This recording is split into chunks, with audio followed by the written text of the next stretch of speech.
بسم الله الرحمن الرحیم.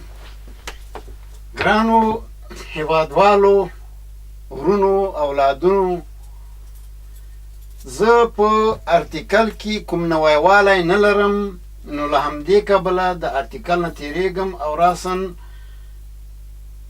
صفتونو ته راځم. په الماني ژبه کې صفتونه تشریح کوو او په اولو کې مو ویله چې کله چې په جمله کې صفت راځي نو ډېر ستونزمنه کېږي، ځکه ارتیکل، صفت او نوم درې واړه کږېږي.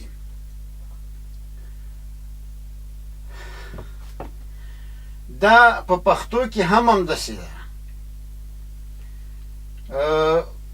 خوږه میوه، د خوږې میوې، ام خوږه خوږې شوې، ام میوه میوې شوې.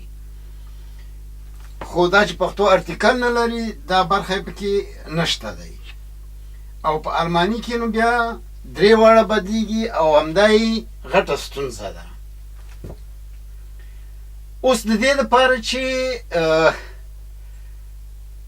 پوهوړ وي، پیچلی نه او زر زده شي، موږ یې داسې وایو چې صفت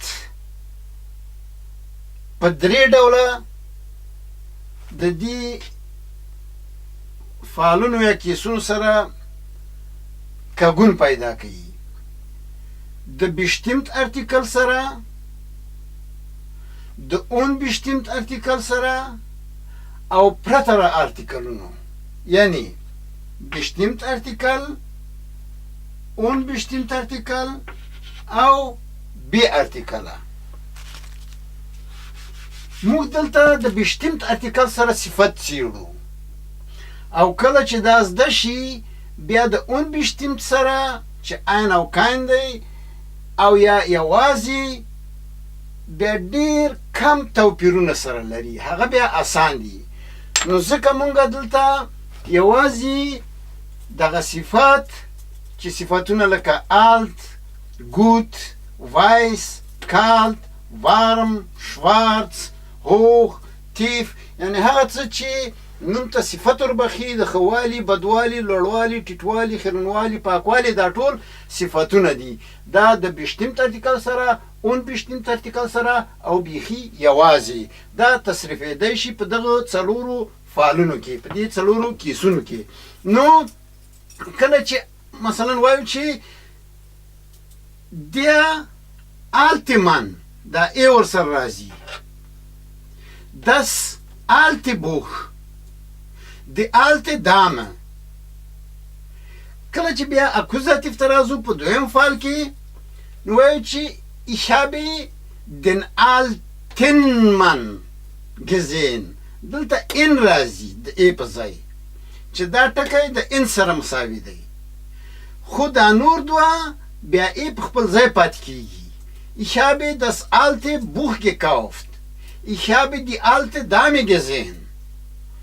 نو دا له همدې کبله ما د اکوزاتیف دی دویم حالت ته هم راوسته، که نه دلته دا ای بیا دلته راتلی او دا جدول دومره په زړه پورې نه راته.